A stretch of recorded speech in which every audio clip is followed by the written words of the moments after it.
Арбагыла туугандар, сиздерди каналдан көргөнгө абдан кубанычтамын. Ошол Украина Wildberries складына сокту. Ошо эки геосаясий теманы бүгүн карайбыз. Ошо Wildberries складына сокку жана ошо Иранда эмне болгону жатат да. Кызыктуу нерселер болуп жатат. Украина Нова Почта деген почтанын склад терминалдарына Орусия сокту эле. Зеленский айтты, чыкты баягы Wildberries'те аскердик техника бар деп, ага биз согобуз деп. Жана сокту.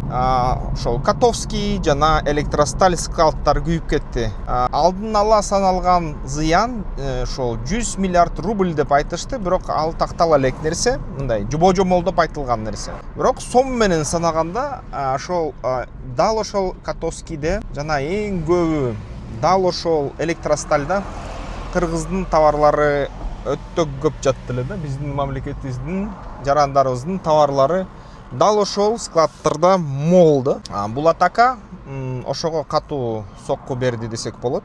Эми кыргыз жарандардын товарлары күйүп кетти.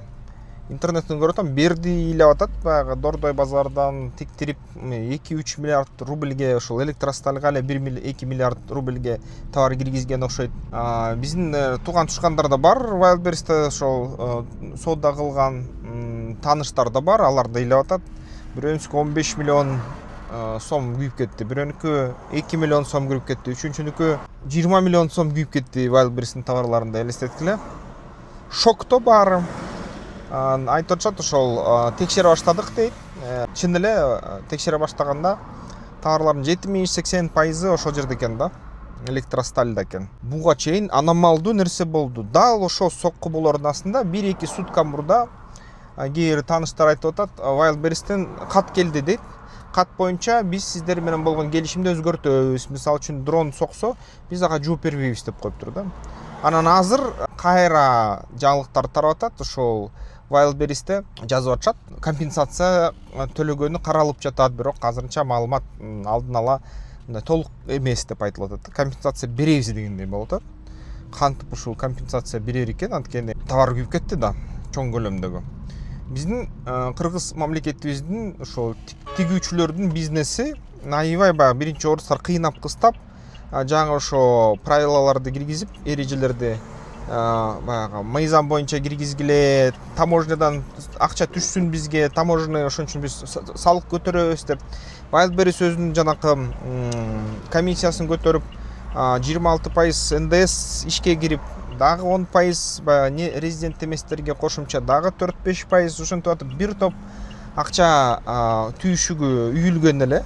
Биздин жарандарга ошон үчүн биздин баягы соодабыз 260-270 миллион доллар болчу 24-жылы. 25-жылы аябай басаңдап кеткен, түшүп кеткен.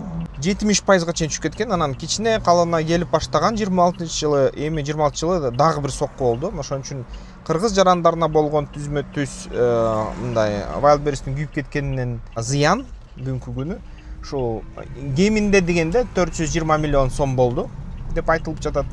Ошол атайын эсептөөлөр менен караганда. Эгерде товардын 90% Кыргызстандан келген көлөмү 25-жылдыкындай болсо, божомолдо да бул. Анан эгерде ошонун 90% Электросталь менен Котовскийде болсо, анда зыяндын көлөмү 800 миллион сомго барып калышы ыктымал. Бирок бул божомолдогон алдын ала берилген маалымат да, муну дагы текшеришет, санашат, карашат, анан кийин айтышат да, ага бир аз убакыт керек окшойт. Ошондой болуп атат туугандар. Демек, ошо Орусиядан тигүүчүлөр биздики жан багып келат эле. Ушул да нерсе ушундай катуу соккуга учурады да. Мындай бирөөлөр жазып атат, нефтке бай өлкө ширеңкеге бай өлкөгө эмнеге кол салды деп атышат да. Ошо Украинада ширеңке бар дейт, Орусияда бензин бар дейт. Ошол бензин бар, бензинге бай өлкө эмнеге ширеңкеси бар өлкөгө кол салып жатат деп. Түшүнбөйбү ошондой нерсе, ошондой күндөр келерин деп баары айтып атышат да. Орусияда да буга аябай нааразы болуп атышат. Бул мисалы үчүн жөнөкөй жарандарга сезилбей жаткан да согуш Орусияда. Анан бензинден башталды, азыр эми Wildberries өрттөлдү, эми жөнөкөй жарандар согушту сезе баштады Орусияда. Ошон үчүн кандай кесипетке бул алып келет? Комментарийге жазгыла, сиздердин тааныштарыңар, туугандарыңар, кимдериңер болсо дагы Wildberriesте соода кылып жатты беле?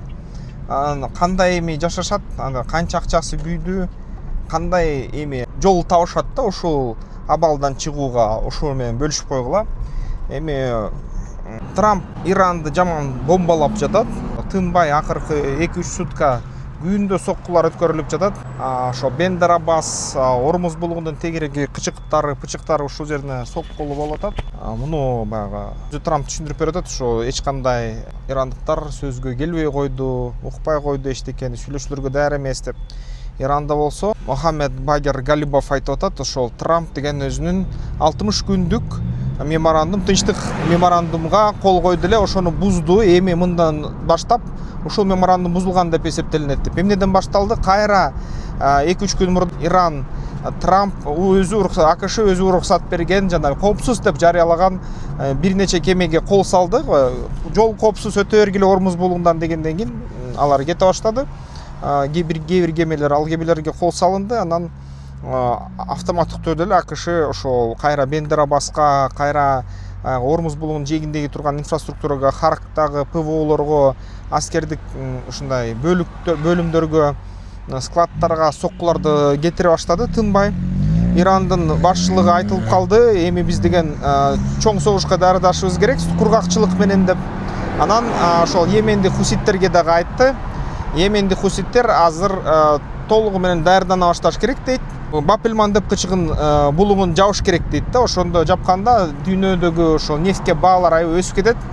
Бул нерсе кайра ошол АКШнын аскердик операциясын аябай кымбат баада кылат. Ошондой расчеттор менен кылып атышат. Азыр толук таталдык кайра согуш баштайбыз дейт. Бүт Иорданга, Катарга атышты. Ошо бүт тегеректеги өлкөлөргө АКШнын өнөктөштөрүнө согобуз дейт, чабабыз дейт. Нефтин баасын кымбаттатабыз дейт. Анан ошол АКШнын кыла турган аскердик аракеттерин өтө кымбат болгондо анда өзүлөрү түшүнөт дейт, ошо соккусу келбей калат дейт да. Ушундай расчетторду алып атышат.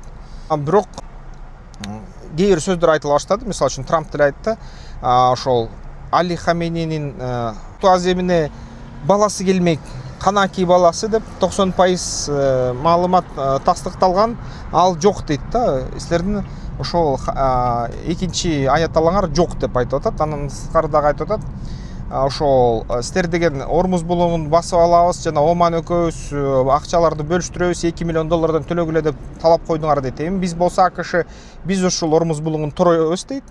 Жана ошол Ормуз булугун биз башкарабыз дейт. Мен Трамп башкарам дейт. Анан ар бир өткөн кемеге анын ичиндеги бар болгон жүгүнүн баасынан дейт 20% АКШга ошол коопсуздук үчүн чыгымдарга төлөп турасыңар деп айтат да. Анан кайра Иран ошого жооп берди. Бапелман депти жабабыз, Ормузду жабабыз. Анан ошондо отуруп калгыла, кандай согушту алып бара алат экенсиңер көрөлү дейт. Нефтке баа асмандап кетет дегенден кийин Трамп кайра айта баштады, ооба балким 20% көбүрөөк деп айтып калгандырмын.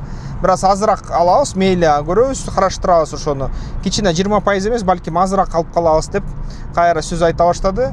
Ушундай кайра бизнес проектке айланып атат. Ушул Ормуз булугун кайра АКШ өзү башкаргысы бар. Ошону алып алгысы бар өзүнүн карамагына. Албетте бул чоң бизнес. Баалар улам өсүп, улам түшүп, улам өсүп, улам түшүп атат. Иран аткыла баштайт, баалар өсөт. АКШ аткылайт, баалар өсөт. АКШ Иран токтоп калат, баалар түшөт. Ушинтип инсайдердик соодада аябай көп акча жасаса керек. Эми кимдир бирөө ошол бийликте тегерегиндеги ошол эле ирандыктар, ошол АКШнын башчылары. Ушундай нерсе болуп атат. Эми кызыктуу, азыр АКШнын чабуулдары инфраструктураны дал ошол Харк аралынын тегерегинде жана Ормуз булугунун кычыгында жээгинден чок кылып атат. Ошол нерсе боюнча дагы башка аскердик серепчилер божомол кетирип атат. Логикалык да. Ушундай операция өтө зачисткага окшоп жатат дейт. Эмне үчүн башка аймактарына урбайт дейт. Эми көпүрөлөрүнө урду, логистикалык жерде темир жолдоруна урду АКШ. Бирок дал ошол жерге көбүнчө ушундай логистиканы кыркып аткандай да АКШ. Анан эмнеге ушул тарапка АКШ өтө мындай дыкаттык менен ооруп атат. Бул деген өтө жер аскерлерин чыгарууга окшоп жатат дейт. Анан божомолдоо боюнча ушул аскер серепчилердин айтып атышат да, биз байкашыбызча АКШ дейт азыр АКШ чын эле кургак жөө аскерлер менен кургакчылыкка согуша турчу жөө аскерлер менен баскан атат дейт. Ушунусу көрүнүп калды дейт. Жөө аскерлер менен басса, анда дейт АКШ ошол баягы чын эле Ирандын ичинен революция дартап жатат. Маалыматтар кетип атат, Ирандын ичинде топтор уюшулуп атат. Ошол ислам революция кароолчуларына каршылык көрсөткөнгө даярданып жатат. Аскердик машыгуулар болуп атат. Күрттөрдөн тышкары дагы лар жана башка элдердин өкүлчүлүктөрү анын арасында ушундай атайын аскердик даярдык болуп жатат. Курал таратылып жатат дейт, атайын сөздөр болуп жатат. Жана ошол Иран менен мурун Иранда иштеген, анан кийин азыр ошол АКШга баш ийип калган, иштеп калган адамдар дагы айтып жатат дейт. Даярдангыла дейт, камдангыла ошо КСИРди бийликтен алабыз деп. Ушундай нерселер болуп жатат. Имиштер, серепчилердин арасында жүргөн сөздөр, ойлор, пикирлер интернеттен факт-чек кылсаңар табылбай атат. Мен факт-чек кылып көрдүм, ал бир да сөзү тастыкталбай атат. Ошондой нерселер болуп жаткан.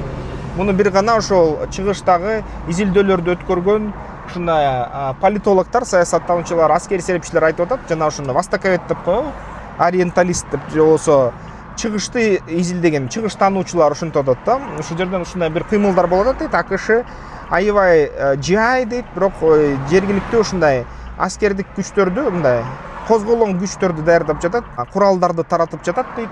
Андан сырткары ошол куралдуу күчтөрдүн арасынан дагы ошол дал десанттык операция даярдалып жатат. Ошол десанттык операция Харк аралынын тегерегинде болот. Бирок көбүнчөсү ошол Ормуз булуңунун жээгинде, Иран жактагы жээгине высадка болот окшойт дейт, оккупация болот окшойт дейт. Бирок азырынча акча жактан жана ошол адам ресурстарынан жетишсиз дейт. Дал ошондой эле Галибаф айта баштады, Аббас Аракчы да айта баштады. Ошол биз деген эч кандай чыдабайбыз дейт. Ошол АКШнын агрессиясын, ушунда биздин өлкөгө каршы чыкканына чыдабайбыз дейт. Биз деген чараларды көрөбүз дейт. Жана кээ бир маалыматтар боюнча КСИРдин командирлери кургакчылыктын ичиндеги согушту өткөргөнгө даярдангыла деп буйруктарды берип атат да аскерлерге. Демек ушул кургакчылык операция согуштары болот окшойт. Ушундай божомолдор болуп атат, туугандар. Сиздер кандай ойлоп атасыздар? Сиздерде кандай пикир бар? Эгерде сиздерде ошо комментарий болсо жазгыла видеонун астына. Бизнес-план ТО керек болсо видео сүрөттөмөсүндө телефондор бар, WhatsApp бар, ошол жерге жазгыла, баарлашабыз, сүйлөшөбүз. Анан албетте жакшы документтерди биз сиздерге жазып беребиз да. Бул рекламасы болду. Анда эмесе эмки видеолордо көрүшкөнчө, сиздер менен Искендер Шашиев болду, саясаттануучу, экономист.